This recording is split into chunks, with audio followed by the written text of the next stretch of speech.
Guys, good evening. Jomac here.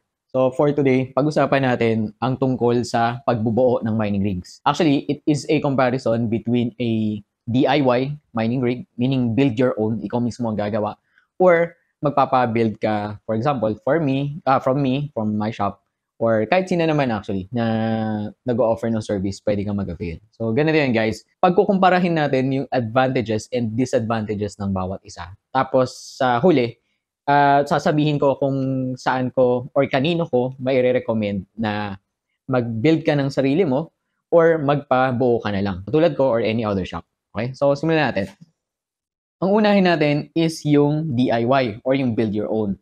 So, ang pros nito guys is number one, it's cheaper because ikaw ang mamimili ng pyesa mo na magagamit. Ano ibig sabihin? Kung gusto mong isang pirasong riser lang, isang GPU lang yung paandarin mo, you can do that. If you want to choose a motherboard na hindi naman pang mining, marami actually mga lumang gaming motherboards na pwede mo naman gamitin na lang for mining. Again, technically any computer that will run Windows can mine eh. Ang tanong lang doon gaano kalakas ba siya magmimina. So, ang ibig ko sabihin dito, kung meron kang lumang PC, kung meron kang for junk na computer, kung meron kang mga pyesa na nakikita mo kung meron kang mga pyesa na nakikita mo kunwari sa marketplace, available sila, pwede kang bumili, di ba? Pwede kang bumili ng second hand, pwede kang bumili ng brand new. So in short, ikaw ang makakapili. You can go as high and low as you want. So yun yung una. Kaya cheaper kasi of course, kung nagdi-DIY ka, chances are gusto mo makamura, ayaw mo gumastos ng malaki. So for example, for me, if you rewind way back, no, bago nangyari yung bull run natin ng Ethereum, sa mga videos ko, I am also a gamer, I am also a video editor, I am also good, hindi naman super expert, pero marunong ako sa computer. And the reason I built my own mining rig, yung pinakauna, yung version 1 ko, is kumikita na kasi ako dun sa gaming PC ko, yung video editing PCs ko. Yun talaga yung pinakaunang ginamit ko sa mining rig ko. And after that, nag-search ako online. Sabi ko, kapit tayo. ang sabi ko is, bakit hindi ako bumili ng isang fully built na mining rig na? And by that time, ang isang fully built na mining rig, di ko na sabihin kung sinong company to. Malalaman nyo naman eh, kasi ilan lang kaming talagang, hindi ko na sinasabing malaki, pero ilan lang kami na nag-offer ng service. Anyway, yung price na to, pinag-compare ko, and kung magbibuild ako versus on my own, versus magpapabuild ako sa kanya, more than double yung yung price na. So for example, last time, ang uso kasi nun na card is RX 580s. Ang 580s nun, makakakuha ka ng 7.5, makakuha ka ng 10K, ganyan. Paisa-isa nga lang kasi hirap talaga bumili ng GPUs. And I was able to source a couple of GPUs, yung lang, as in sa mga tao lang, gano'n. Tapos pinapalalamove ko lang. Of course, may kasamang mga risks yun, right? Kasi dami ng scammers right now. But anyways, I was able to do that. Tapos, tinotal ko yung magagastos ko, 7.5, 10K, ganyan. Sa 10 cards, magkano lang? So, parang mga 100K plus the system unit which I am also building by myself. Magkano lang din? Parang mga 20, 30K. So, 100 plus lang, no? Yung pinaka-mura niya na mining rig at that time, of course, full service na, no? Cost about 250,000. No? Actually, hindi naman pala double. Pero, you get my point, right? Ganon kalaki yung price difference. So, kaya ako nag-start mag-build. Ganun kalaki yung diferensya. And the reason why I'm telling you these guys, kasi, for example, if you will notice, you message me on this video, hindi ako nagre-reply. If you message me on my pages, hindi ako nagre-reply. Especially if redundant yung messages. Kasi, on my end naman, I created mining rig parts and supply para makapag-cater nandun sa mas mababang, kumbaga, parang price point ako. Hindi ganun kalaki yung margin ko. Kaya at the same time, hindi rin ako ganun ka-excited. Kung, for example, you're asking me to build a rig. Honestly, mas gusto ko nga DIY ka na lang. Mas pabor yun sa akin. Kumbaga pagdating sa oras, mas hindi to ranta, promise. I'm just trying to explain ganito mag-purchase ng mining rig if ever bibili ka ng fully built na. Going back dun sa shop ko, actually, mas better pa nga sa akin right now, lalo na wala akong tao kasi nag-downsize kami. Mas pabor pa sa akin na magpiyesa-piyesa ka na lang. Matagal kasi mag-build ng mining rig, kailangan mo pa siyang i-test, ganyan. Tapos andyan pa yung, kung baguhan sa crypto yung client mo, talagang tuturuan mo pa siya. Andyan yung may message ka niya, every now and then magtatanong about the rig. So, honestly right now, medyo, hindi naman sa ayoko siyang gawin. Meron lang akong mga pinagkakaabalahan na na nag-aaral ako mag-code sa mag-Arduino, yung basics na robotics. Yun talaga yung nagko-consume ng time ko ngayon. Kaya I'd rather not really parang dive into parang fast-paced kagad build ng mining rig. So anyways, going back to the video topic, ayun nga. So, kaya nag-start yung mining rig parts and supply kasi ako yun mismo. Pinagdaanan ko yung iniisip mo ngayon na bibili ka ng mining rig, tina-check mo kung gaano kalaki yung difference nung fully built saka hindi. So, I'm telling na mas cheaper ang DIY, pero compared nung time ko na almost double yung difference, ngayon siguro mga difference lang, mga 25%, no? So, hindi siya ganun kalaki. So, for example, kunwari, may DIY mining rig ka, sa tingin ko ako talaga absolute minimum lang na system unit, kaya mo siyang i-build ng less than 15K. Ganyan. Whereas, for example, yung build ko sa shop, usually it will cost you around what? Mga 27K, 30K, 35K. Pero, okay, correction yung 15,000 na mining rig, isang GPU lang yun. System unit lang yan, wala pang card yun yun yung ibig sabihin Kung talagang parang price conscious ka, gusto mo mag-start, gusto mo matuto, you can start with that amount, even less. In fact, yung next na video ko is about that. Kung ano yung mga pyesa na kailangan mo, kung more or less magkano sila, ganyan. Hindi siya costing ng shop ko parang hypothetical lang na kung ikaw ang maghahanap ng mga pyesa mo, makakabuo ka sa murang mining rig. Kumbaga, ng murang mining rig, makakabuo ka.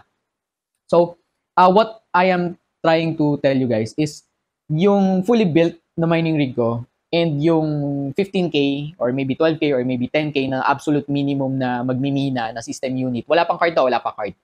Yun kasi good for 1 card. Okay? Yung pag nagpa-fully build ka sa akin, I only build rigs na good for 6 cards, good for 8 cards. Hindi ako nagbi-build ng rig na good for 1 card only. It's not worth my time. So, honestly speaking. So yun, if you're asking me na mag-build ng 1 GPU mining rig, I would suggest build a gaming PC tapos doon ka magmina. Alright? Pero huwag ka mag-alala, marami nagme-message sa akin ngayon Hindi ako nakakapag-reply sa inyo isa-isa kasi alam ko it will turn into a long conversation. But I assure you, binabasa ko yung mga yan and gagawa ko ng guide yan. In fact, tonight ko siya i-shoot kung ano yung mga kailangan yung parts. And yung parts na to, yung pricing niya, you can buy it from my shop or you can buy it from other people's shop or even sa Facebook Marketplace. Pwede naman. Okay, so going back. So it's cheaper, right? Alam na natin yan. DIY is cheaper.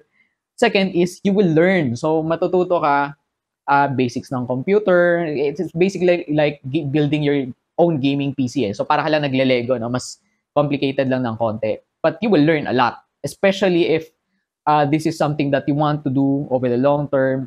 Talagang, kasi for example, ako, talaga sobrang laki ng nagastos ko nun sa mining rig ko. Actually, yung pambili ko talaga ng kotse yun yung pinambili ko ng unang mining rigs ko. That time, gusto ko nakaipon ako ng pambili ng sasakyan ko, second hand na sasakyan. Hindi ko siya ginawa kasi ang thinking ko nun is, aralin ko muna, mag-build ako ng sarili ko. And pag nakapag-build ako ng sarili ko, pag napagana ko, imagine kung ilang rigs, for example, kung yung budget ko is 400,000. No? Ilang rigs ang mabubuo ko sa 400,000 versus kung bibili na lang ako ng yari na. Kumbaga, baka dalawa nga, kulang pa yung pera ko. So, yun yung thinking ko at that time. Ang niisip ko, maybe kaya ko 3 or maybe 4, kahit mga kopong-kopong GPUs na lang. Basta marami, kumbaga. So, if you're into that path, if you want to go that route, I would suggest na you do DIY para maintindihan mo yung inner workings ng isang mining rig, no? Paano ba gumagana yung risers? Paano mag-overclock? Ano ba yung gauge ng mga wires na kailangan mong gamitin? Ano ba yung difference ng cost mo sa kuryente kapag naka-platinum ka versus naka-bronze na PSU ka? Why we prefer server PSUs for mining versus yung mga ATX na power supplies, anong power supply yung mabilis mag-ramp up yung fans, anong power supply yung mabagal, ganon, anong breakout board yung, basically yung nitty-gritty details. If you're into that, then by all means mag-DIY ka. Pero if you're not, of course, kung talagang you have a business, you have work, you have a family na kailangan yung oras mo, and then by all means, compute mo if it's worth your time naman. Kung wala kang interest gawin yun, then that's the time that you don't go the DIY route. Okay, so next natin is customized. So ito pa yung isang maganda. For DIY or build your own, you can select your parts. So for example, some people use 22 AWG cables. I'm personally using 18. Actually, for some of my rigs, lalo na 3090, 3080 rigs ko, ang ginagamit ko is 16 AWG. By the way, for AWGs, parang sizing ng wires. And the lower the number, the bigger the coppers are sa loob. So mas thicker copper, less resistance, no? And actually, resistance, medyo hindi naman ganun importante. Mas ang hinahabol ko dito is yung capacity niya na magdala ng higher voltage or higher amps. And mas less yung tendency na nag-overload or nagme-melt pa nga yung cables. So going back, no, sa DIY, pwede mong piliin. Kung gusto mong 16 AWG lang lahat, kahit naka 1660 Super ka na card, kasi feeling mo mag-upgrade ka pa sa 3070 or 4080 in the future, or kung meron man 5000 series na lumabas kasi 2024 na, no, every 2 years ang labas ng GPU. By all means, you can do that. So yun yung ibig sabihin sa customized to your liking. Even for risers, you can choose a riser na yung simple lang, no? Simpleng riser lang, 009S, which is the most stable riser that I have used. You can opt to do risers with temperatures. So kung makita mo doon kung ano yung temp ng riser mo, you can go for risers na 8, 10, 12 capacitors, di ba? Kung talagang high power cards yung gamit mo. Even the cards, na ikaw masusunod. If you want to buy GPU A versus GPU B, then by all means, DIY. No? Talagang, kumbaga sa kotse, bespoke, no? Kumbaga sa sports car, hindi ka bumili ng parang Toyota 86 para ka nag-customize ng Porsche mo. Parang ganun yung parang liking ko for DIYs. Of course, kailangan medyo marunong or matututo ka kasi do it So, good yun. Ang next naman natin is yung sa mining rigs. So full build, no? Either from our shop, Mining Rig Parts and Supply, or marami actually nag-offer ng service na to Usually, ang ganito is fully built na, no? Talagang lahat. Yung iba naman, system unit, ikaw ang magpo-provide ng GPUs. Tapos, kunwari, kami yung magpo-provide ng system unit, kami magsa-setup ng GPUs mo. And then, lalo na nung bull run, very common to, for technicians, they offer the service for 10,000 pesos. So, kumbaga yun yung labor nila. They will go to your house, no? Kailangan nandun na lahat ng pyesa na kailangan mo for your rigs. Tapos, they will charge you 10,000 sa labor. Jomak, ang mahal naman, ganun. Well, ganun, yun talaga ang price ng labor, di ba? Ganun talaga siya mahal, no? And a lot of people nga nung bull run, ang naging problem nila sa ganun, some of the technicians are good, some of them hindi. A lot of them hindi familiar sa mining rigs kasi hindi sila nagmamine, no? Ibig sabihin, alam nila magbuo, pero pag nabuo na, running the mining rigs because they don't mine cryptocurrencies personally, hindi nila alam kung ano yung mga na-encounter na problems like yung load average, di ba? Yung stock-up fans, yung unstable na memory overclock for RX or Navi card. So yun yung nagiging problem. And ang isa pa doon na naging concern, nung time na, of course hindi naman lahat, no? Pero every now and then you get these comments. Syempre technician siya, no? One time lang yung service. Tapos wala nang pag nagtanong ka kunwari sa HiveOS, pagka magpapaturo ka, wala na. Kasi again guys, hindi naman lahat talaga nagmimina. So hindi lahat ng instances na encounter nila tong mga problem na to. And guys, of course, MRPS is not immune to this one. Marami kami talagang para na-encounter din na bago sa amin. Especially, di ba, we're also improving as we go along. Dami kong naging problems na na-encounter na me, myself, as minero, kumbaga. Nung time na yon na nung ko lang talaga na, okay, sige, ganyan pala yon. So next time sa mga clients ko pag nangyari, medyo alam ko na siya i-troubleshoot. Okay? So yun yung una for complete set na mining rigs. Kumbaga, sila na lahat maggagawa for you. Pwede rin na GPUs lang i-provide mo. Pwede rin naman lahat ng equipments i-provide mo na. But for me personally, I prefer na either fully built, tapos, kasi since ngayon, by the way, ito pa pala isisingit ko lang. Right now, I have used mining cards, used GPUs, pero personal ko siya. So, hindi ko pa siya binibenta kasi hindi ko pa nasusort, honestly. Nakatambak lang talaga sila dito sa residence ko. Kaya ako sinasabi to kasi marami nag-inquire sa akin, nagpapabuild. Actually, everyday, mga 2 or 3 tao Ganyan. And of course, as I make more and more videos, baka lalong dumami yan. Ngayon pala, unahan ko na kayo. I am recommending used GPUs for the price advantage ng used cards. Pero me personally, wala akong guys, wala akong stock ng gamit na GPU na pwede kang i-build para sa'yo. Kasi ang problem ko doon, ang iniisip ko lang, kapag nag-source ako ng cards, hindi ko rin alam kung ano yung quality nun, kung may issue na siya, di ba? Number 1. Number 2 is, baka may issue yung card, tapos yung system unit mo okay, pero since yung mining card mo is malfunctioning, pati yung yung mining rig mo nagkakaproblema. So yun lang yung ano ko, yun lang yung iniisip ko for that. I am actually pro used cards, pero at the same time mas gusto ko ikaw yung mag-provide kasi at least ma-check mo na kung goods ba siya or hindi. Okay? I will try na makahanap ng supplier na matino kausap sa warranty, yung stocks niya maayos, ganyan. Pero hindi ko ma-assure. Siguro i-announce ko na lang sa page or dito sa Facebook. I mean dito sa Facebook page or dito sa YouTube pagka nakahanap ako. Right? And that's actually one of the reasons now kung bakit nag-aaral ako ng electronic circuitry. Kasi talagang parang isa sa mga goal ko this coming bull run is makapag-diagnose ng problems for the GPUs. Not necessarily to repair, pero kumbaga ma-diagnose ko lang na yung mga SMDs, no, surface-mounted devices na, okay, ito pala, itong resistor na to, itong capacitor na to, ito pala kailangan palitan. So, yung mga ganon. Right? Okay, so next natin. For mining rigs na fully built, hindi siya time-consuming, no? Kasi yung DIY, yun naman ang problem mo. Magpapa-ship out ka, no? Order ka, ship sa'yo, mali pala yung order mo, or minsan fake yung nare-receive mo. Lahat to coming from experience. Order ako, maling size yung ibibigay ng supplier, or minsan naman, fake yung wiring, pag kinat mo, ang nipis nung copper sa loob, or yung nasa loob ng mga wirings natin. Yung rubber na ginamit, para siyang hindi na goma, parang plastic na. So, yun yung mga parang yung back and forth lang saka yung pagdedetermine kung ano yung tamang mga pyesa, very time consuming. So, yun yung advantage kapag fully built. Kasi hindi mo naisipin yun, isang set na yan. Or, if you're doing that, actually, masuggest ko sa'yo, buy from a reputable source na andun na lahat. Kumbaga, kung kunwari may suki ka na, sa kanya mo na bilhin lahat para sure ka sa quality. Alright? Of course, MRPS is there, pero a lot of other sellers din ng mining parts are there.